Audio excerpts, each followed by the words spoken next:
Coming up today, stocks continue to fall, semis bounce back, is the Nasdaq about to crash? Are we still going to get a rate cut? More soft jobs data, Netflix falls, and Ken Griffin buys a Stegosaurus. Let's go, guys.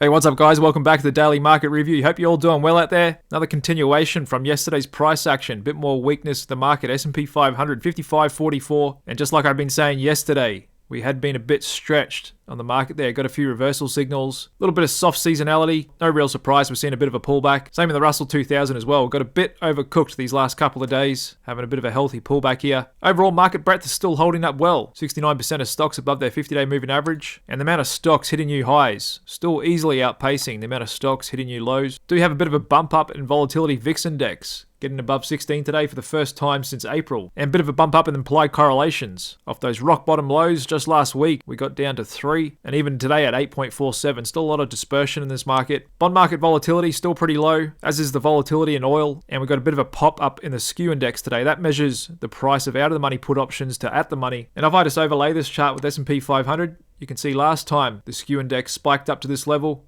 There was a bit of a buy the dip opportunity in the market. Once again, back in April, and especially so in October last year, when it really spiked up, was a great buy the dip opportunity. So basically, this chart represents people buying out of the money put options, stock market insurance, and looking back in history, when everyone rushes to buy insurance, typically a good time to buy stock. Got the 2-year bond yield, it's holding ground below 450, and some constructive price action in high yield bonds. Still holding ground in their recent yearly highs. As Bitcoin is trading a bit sideways, $64,000 a coin, and crude oil pulling back a little bit, just above $80 a barrel. And there's a look at Apple, pulling back a bit from highs. Microsoft a bit more weaker, actually closing below its 50-day average. Amazon sliding a bit as well as we go into mega cap tech earnings over the next week or two. Actually holding up the best is Tesla. Still got that relative strength that kicked off a month ago, after it'd been significantly underperforming the rest of mega cap tech this entire year. And a little bit of a bounce today in some semis. Nvidia up 2.6%. Still not looking the best here though, below its 50-day average. But what also helped semis stabilize today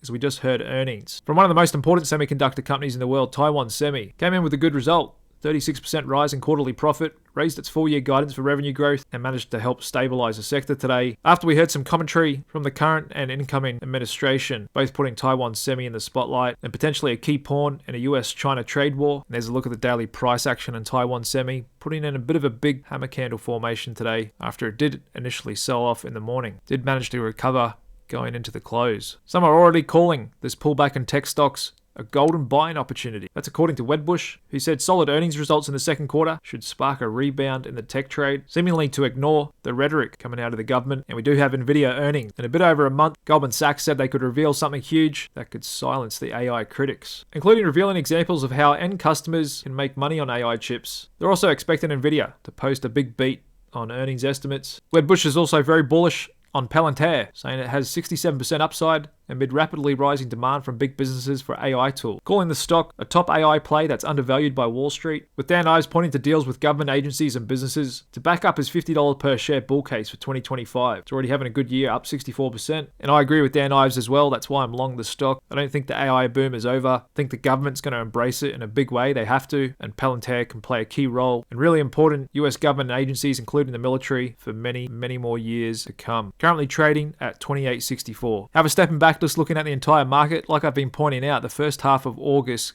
we can see a bit of softness. One of the weakest performing 2-week periods of the year, looking back to 1950. However, there are still strong fundamentals supporting the market, including US companies holding a record amount of cash on their balance sheets, meaning they can keep spending on AI infrastructure, huge capex, buying back stock, increasing dividends, all the good stuff for us shareholders. And as I've been saying, this low volatility regime has persisted and increased. We now got the longest streak without a 2% drop in the S&P since 2007. However, like I've been saying, we can get a little bit of consolidation and volatility in summer that potentially persists through to September, October. Just looking at the number of 1% drops in the S&P 500 during the summer months, June, July, and August. We average about 7, and so far this year we've only had 1, which was yesterday. However, we had a significant improvement in market breadth. Just looking at this chart from IsabelNet, down the bottom here in the green is a percentage of S&P 500 members with new 52-week highs in the red 52-week lows, We can see that's actually broken out. And just like volatility, market breadth can cluster as well. We saw that in the bull market going into late 21, and then you see that red build, and it builds more up than the green. It can create a divergence, and vice versa as well. You can see a bullish divergence in market breadth. And so that red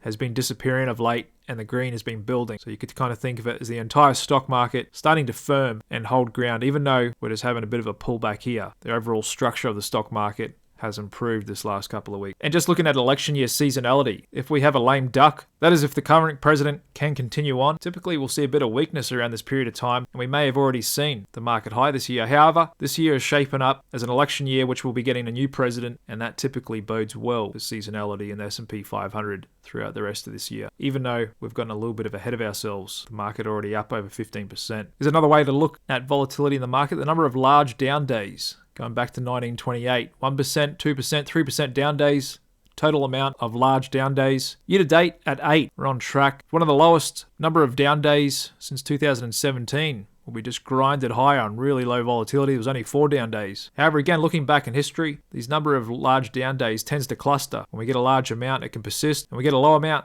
that can persist as well. And these last 2 years have been relatively low. And we're just coming off a record rotation into small caps out of large caps. Just looking at the 5-day difference in returns between the Russell Small and the Russell Large indices. 9.55% rotation into smalls. That's an all-time record, looking back at 45-year-old data. And just looking back at 20 years of data, when the Russell 2000 Small Cap Index climbs over 10% in 5 days, the previous 5 times that's occurred were very good time to get into the Russell 2000 Index. Quite often off lows, just showing the market can move swiftly when things change. However, a lot of investors, including hedge funds and institutions, are also historically underweight small caps and value. Just looking at the amount of ETF shares outstanding for the Russell 2000 Value Index here in the green, and even small cap growth as well, just significantly underallocated. Kind of similar trend to what we've been seeing in gold this last couple of years as well. A lot of people are just not positioned in, and that can give a lot of ammo to a future bull run once the crowd does hop on board. And we're still getting mixed economic data out there. We've got rail freight carloads continuing to rise, pointing to a manufacturing recovery here in the dark blue line. And while we've still got some manufacturing PMIs in contraction territory,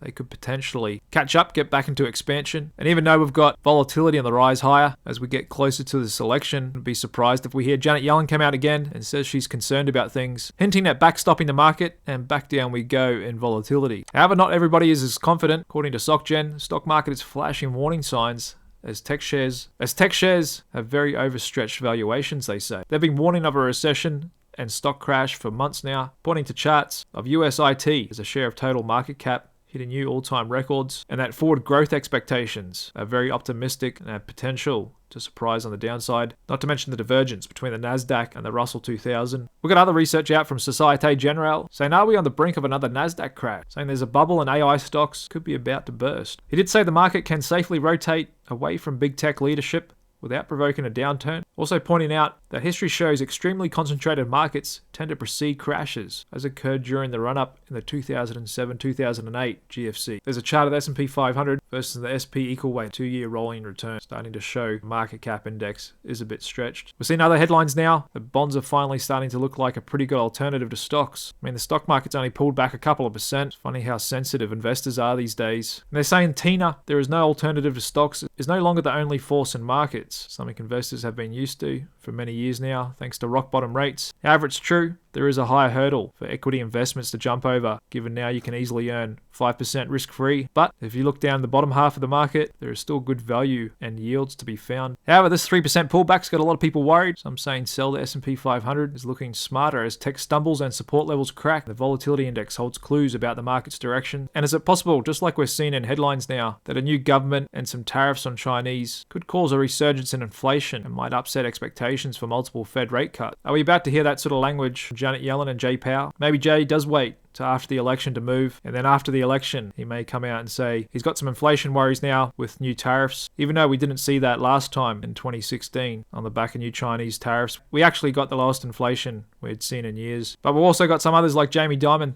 thinks the Fed should wait longer to cut interest rates. I guess there is an argument to be made both ways. There is still definitely the potential for inflation to resurge, not due to tariffs, but due to the still trillions of dollars of excess liquidity pumped into the markets and economy these last couple of years, which may take a few more years to properly digest. However, according to Fed members themselves, I think they're also split. I heard from Gillsby saying the golden path's at risk if the Fed doesn't cut rates soon, saying they're very restrictive now, worried about a recession. And like I said, even though you can make good arguments both ways, inflation has made a new low. There is a pretty good gap between CPI and the Fed funds rate now. They do definitely have room to trim 25 basis points in September and then just wait another quarter, see what happens. It's not the end of the world if they jump the gun a few months early, but when it comes to changing the Fed rate, you're better early than late, as there is a good lag before it filters through to the economy. And again, we're seeing more soft jobs data to support a rate cut. Initial jobless claims this week coming in a bit higher than expected, and the highest level since August, jumping from last week's 223,000 to 243,000 people filing for jobless claims. And even though we saw bond yields pull back a lot this last week or two, they did find a bit of support here today, but the market's still clearly pricing in a cut in September. You can see that in Fed fund futures. Market only given a 3.8% chance the Fed won't cut in September. But like I said, if they started coming out and talking about they're worried about tariffs, potential to cause inflation, they need to wait and see, we could see a pretty strong repricing in the market. So moving on to commodities, oil pulling back. Demand's still holding up, but not the best. Getting a bit of a pullback in crude inventories. Not too much happening in geopolitics. The likely changing of administration is going to be bullish for US oil production, which should help keep a bit of a lid and downside pressure on the price of oil and allow for some more economic growth without oil going above $100 a barrel. So like I continue to maintain, we've got big opposing forces in crude oil, and I still think it's going to consolidate for some time here around $80 a barrel. One of the best performing commodities this month and this year is gold. Sector I'm looking at adding more small cap gold producers to my portfolio. Got the tailwind of the commodity in a bull market. Central banks accumulating it,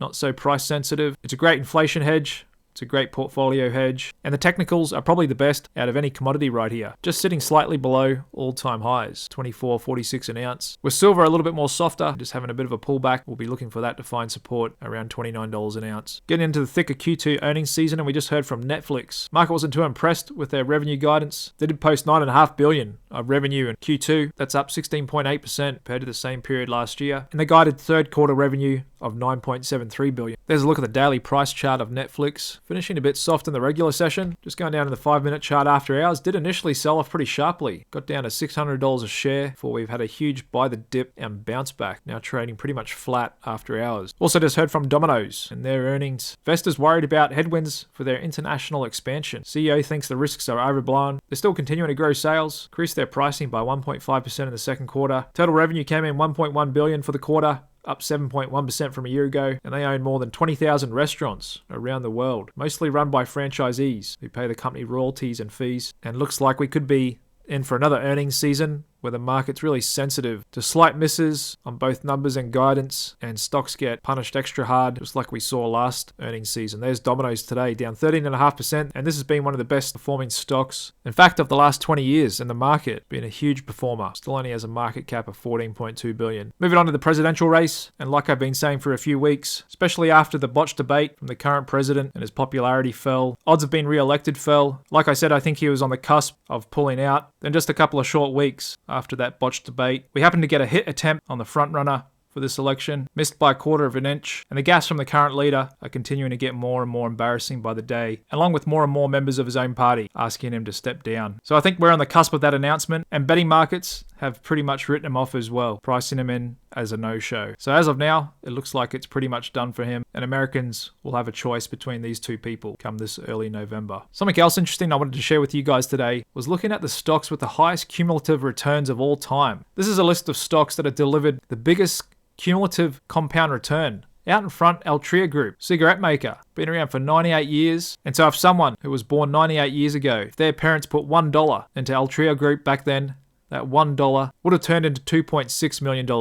And I'm assuming that's with all dividends reinvested, and as stocks were often split, that one share could have easily turned into hundreds, if not thousands of shares. It shows you the true power of compounding returns. And then surprisingly, a lot of stocks on here are not tech. Kansas City Southern, Boeing, Coca-Cola, Pepsi, Deere, Hershey, Johnson & Johnson, CVS, ExxonMobil, Caterpillar, Tootsie Roll, Pfizer, and Walgreens. All some of the biggest wealth generating stocks of all time. Also interesting to note, the number one compounding asset of all time has compounded at 16.29%, showing that you don't have to hit it out of the park to create immense wealth over time, especially if you dollar cost average every week or every month and you reinvest your dividends. You just create a compounding machine. And lastly in news today, one of the richest men in the world, CEO founder of Citadel, large market maker, previously coming out of Chicago, relocated to Miami, Ken Griffin, paying $45 million for Stegosaurus, bones of a large dinosaur. One of the most complete sets of dinosaurs ever recovered. Apparently 150 million years old, nicknamed Apex. This also came just a couple of years ago after Ken Griffin paid $43.2 million for a first edition copy of the US Constitution, which he later lent to the Crystal Bridges Museum of American Art. I thought that was interesting. Just the type of money you gotta have. Pay $45 million for a dinosaur bone. Guess it would be pretty cool to have, actually. Here's a look at the economic calendar today. European Central Bank keeping rates on hold at 4.25. UK unemployment rate coming in as expected, 4.4. And there's America's initial jobless claims. Definitely coming in hotter than expected. Tomorrow, retail sales from the UK expected to come in weaker, along with Canada, and just a few more Fed speakers to round out a quiet week on the economic data front. And we are having a bit of weak global equity breadth out there, just looking at some international markets like Brazil. Having a bit of a pullback here. Quite often you'll see markets move off a low, then come back and retest halfway, or even potentially retest the whole way and potentially setting up for a double bottom. There's Singapore pulling back just after it broke out last week, and China not getting too excited with the CCP's big meeting. Nothing too big coming out of there just yet. Retesting the support level. There's Canada's TSX index pulling back a bit after these technically overbought levels. UK FTSE consolidating. Same with Germany's DAX. Japan's Nikkei 225, similar to America, almost back at the 50-day, and the Aussie 200 having a bit of a pullback as well. So that pretty much wraps it up for today, guys. Like I said, not too surprising to see the market have a bit of a pullback here. Has been on a really hot run, especially the Russell 2000 this last 2 weeks. And so far, this just looks like a healthy garden variety pullback. Still may have another day or two left in it, but like I said, overall market breadth is holding up and we still have plenty of bullish seasonal and technical signs out there. And here's a visualization of the 11 S&P stock sectors in the market. And shout out to my good client Chris for helping me with this chart. Does a really good job at showing you how sectors are performing over different time frames. Currently we're looking at a 5-day time frame. You can see that massive rotation out of tech here in the light blue, really separating away from the rest of the sectors the last couple of days. Out in the front, energy, financials, and REITs leading the markets over the last week. Just zooming out to our 1-month chart, still got REITs out the front with financials, but just zooming out again to year to date, tech is still out in the front and REITs are actually down the bottom, so there's still potential for more convergence in those yield sensitive sectors and definitely more potential for mega cap tech to pull back as well. And most stock sectors still above their 50-day moving averages. So for now, the long and medium term trends are still up. We're just having a little bit of a short-term pullback. And as always, we'll keep following the price action. Thanks very much for tuning in with me today. Hope to see you back again tomorrow night. Cheers.